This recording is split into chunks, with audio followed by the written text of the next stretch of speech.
اعوذ باللہ من الشیطان الرجیم بسم اللہ الرحمن الرحیم۔ سورہ نحل میں ہم نے دیکھا تھا کہ پہلے اللہ تعالیٰ کی خاص خلاقی کی علامات، اس کے خاص جو بھی اس نے تخلیق فرمایا ہے مختلف اعتبارات سے ان کی نشانیوں کا تذکرہ کر کے ان فی ذالک لآیہ، یہ ہم نے سورہ شعراء میں بھی دیکھا، لیکن وہ تاریخی اعتبار سے تھی نشانیاں، اور جو ہیں آفاقی انفسی آیات الہیہ ان کے حوالے سے سورۃ النحل میں یہاں مضمون وہی ہے، لیکن شروع میں کیا جا رہا ان من آیات ہی، بعد میں تذکرہ ہو رہا ہے اللہ تعالیٰ کی اس خلاقی یا خاص اس کی جو بھی رحمت کے مظاہر ہیں ان کا، اور اس کی آیات میں سے ہے کہ اس نے تمہیں پیدا کیا مٹی سے اور پھر تم انسان بن گئے ہو کہ جو زمین میں پھیلے ہوئے ہو۔ ومن آیات ہی، اس کی آیات ہی میں سے یہ ہے ان خلق لکم من انفسکم ازواجا، کہ تمہارے لیے تمہاری نوع ہی میں سے تمہاری بیویاں بنائی، جوڑے بنائے، لتسکنوا الیہا، تاکہ تم ان کی طرف سکون پکڑو، وجعل بینکم مودۃ ورحمہ، اور یہ کہ تمہارے مابین ایک دوسرے کے لیے محبت اور رحمت پیدا کر دی۔ ان فی ذلک لآیات لقوم یتفکرون، یقیناً اس میں آیات ہیں ان لوگوں کے لیے جو غور و فکر کریں۔ ومن آیاتہ خلق السماوات والارض، اور اس کی آیات میں سے ہے آسمان اور زمین کی تخلیق، واختلاف السنتکم والوانکم، اور تمہاری زبانوں اور تمہاری رنگوں کا فرق، کتنی بولیاں ہیں، کتنی زبانیں دنیا میں ہیں جو لوگ بولتے ہیں، کتنے مختلف رنگ ہیں لوگوں کے، بہت سے زرد روح ہیں، کوئی سرخ روح ہیں، کوئی سیاہ فام ہیں، مختلف لوگوں کو اللہ نے پیدا کیا ہے۔ تو یہ جو تخلیق میں تنوع ہے یہ بھی اللہ تعالیٰ کی خلاقی کی ایک بڑی علامت ہے۔ ان فی ذلک لآیات للعالمین، یقیناً اس میں ان لوگوں کے لیے کہ جو علم رکھتے ہوں نشانیاں ہیں، آیات ہیں۔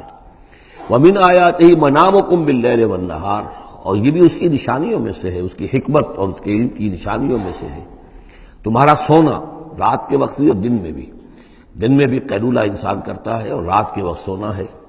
وابتغاؤکم من فضلہ، اور یہ کہ پھر بقیہ اوقات میں جو تم اس کا فضل تلاش کرتے ہو، اس کے لیے بھاگ دوڑ کرتے ہو، محنت کرتے ہو، پھر تمہاری معاشی جد و جہد ہے۔ ان فی ذلک لآیات لقوم یسمعون، یقیناً اس میں نشانیاں ہیں ان لوگوں کے لیے جو سنتے ہیں، یعنی جو دل سے کے کانوں سے سنتے ہیں۔ ایک ہے حیوانوں کی طرح کا سننا، ایک ہے انسانوں کی طرح کا سننا، دل سے سننا۔ ومن آیاتہ یریکم البرق خوفا وطمعا، اور یہ بھی اس کی نشانیوں میں سے ہے کہ وہ تمہیں دکھاتا ہے بجلی، جب بجلی کونتی ہے تو خوف کے ساتھ بھی اور لالچ کے ساتھ بھی۔ خوف بھی ہوتا ہے کوئی طوفان نہ ہو کہ جس سے کوئی تباہی آ جائے، لیکن لالچ بھی ہوتا ہے کہ بارش آئے، باران رحمت آ جائے، تو خوف و طمع۔ وَيُنَزِّلُ مِنَ السَّمَاءِ مَاءً، اور پھر برساتا ہے وہ آسمان سے پانی، فَيُحْيِي بِهِ الْأَرْضَ بَعْدَ مَوْتِهَا، پھر زندہ کرتا ہے اس کے ذریعے سے، پانی کے ذریعے سے زمین کو اس کے مردہ ہو جانے کے بعد۔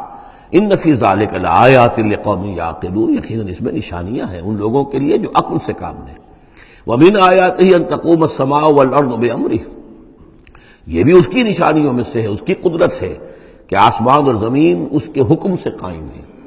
یعنی یہ سارا جو اجرام سماویہ ہیں، یہ بڑے بڑے کرے ہیں، بڑے بڑے، آج جو ہمیں بتایا جاتا ہے کہ کتنے بڑے سائز کے، ہمارا سورج بیچارہ ان کے سامنے بہت ہی معمولی سی شے ہے، اتنے بڑے بڑے ستارے موجود ہیں، سٹارز موجود ہیں، ان سب کو اپنی اپنی جگہ پر اپنے اپنے مدار میں کس نے تھاما ہوا ہے۔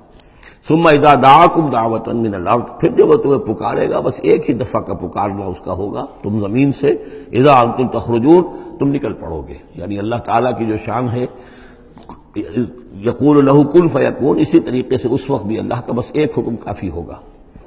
وَلَهُ مَن فِي السَّمَاوَاتِ وَالْأَرْضِ، اور جو کچھ بھی آسمان اور زمین میں ہے اسی کا ہے، اسی کی ملکیت ہے۔ کل لہ قانتون، سب اسی کے حکم کے تابع فرمان ہیں۔ وَهُوَ الَّذِي يَبْدَأُ الْخَلْقَ ثُمَّ يُعِيدُهُ، وہی ہے جو پہلے پیدا کرتا ہے، پہلی بار تخلیق فرماتا ہے، پھر اس کو دہراتا بھی ہے، یا دہرائے گا، تمہاری تخلیق دہرائے گا کہ دوبارہ تمہیں پیدا کرے گا۔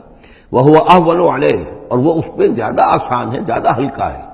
یہ بات پہلے بھی عرض کر چکا ہوں کہ قرآن یہ دلیل لاتا ہے کہ کسی بھی کام کو پہلی مرتبہ کرنا مشکل ہوتا ہے، دوسری مرتبہ کرنا آسان ہے۔ ایک مرتبہ کیا ہے، اس کی جو مشکلات ہیں اس کو اس نے حل کیا ہے، دیکھا ہے، یہ ہمارا تجربہ ہے۔ پہلی مرتبہ کوئی کام کرنا مشکل ہوتا ہے، دوسری مرتبہ وہی کام کرنا نسبتاً آسان ہے۔ لیکن تمہاری سوچ الٹی ہے، تم کہتے ہو اللہ کیسے پیدا کر دے گا دوبارہ؟ بھائی اس نے پیدا کیا تمہیں پہلے یا نہیں؟ یا تو یہ کہو کہ کوئی پیدا کرنے والا ہے ہی نہیں، وہ ایک علیحدہ بات ہو جائے گی۔ لیکن جیسا کہ آپ کو معلوم ہے کہ جو اہل عرب جو مخاطب اول تھے قرآن کے، وہ اللہ کے منکر نہیں تھے۔ ابھی ہم آیات پڑھ چکے ہیں، وَلَئِن سَأَلْتَهُم مَّن خَلَقَ السَّمَاوَاتِ وَالْأَرْضَ لَيَقُولُنَّ اللَّهُ، اگر آپ ان سے پوچھیں کہ کس نے پیدا کیا آسمان و زمین، فوراً کہیں گے کہ اللہ نے پیدا کی۔ وہ اللہ کو خالق مانتے تھے۔ تو اللہ نے تمہیں پہلی مرتبہ اگر پیدا کیا ہے تو پھر دوسری مرتبہ تمہارا پیدا کرنا اس کے لیے بھاری کیوں ہو؟ وَهُوَ أَهْوَنُ عَلَيْهِ، بلکہ جو بھی اصول ہے اس کے مطابق تو اسے اس کے لیے زیادہ آسان ہونا چاہیے، اور ہے بالفعل وہ اس کے لیے آسان ہے۔ وَلَهُ الْمَثَلُ الْأَعْلَىٰ، اور اس کی بڑی بلند شانیں ہیں۔ اصل میں مثال کا لفظ استعمال ہوا، مثلا ان کی مثال، لیکن اللہ تعالیٰ کے لیے چونکہ کوئی مثال کا لفظ بھی استعمال کرنا زیادہ موضوع ہماری سمجھ میں نہیں ہے، تو اس کو ترجمہ بہتر ہے کہ شان، اس کی بہت بلند شان ہے۔ وَلَهُ الْمَثَلُ الْأَعْلَىٰ فِي السَّمَاوَاتِ وَالْأَرْضِ، آسمانوں اور زمین میں۔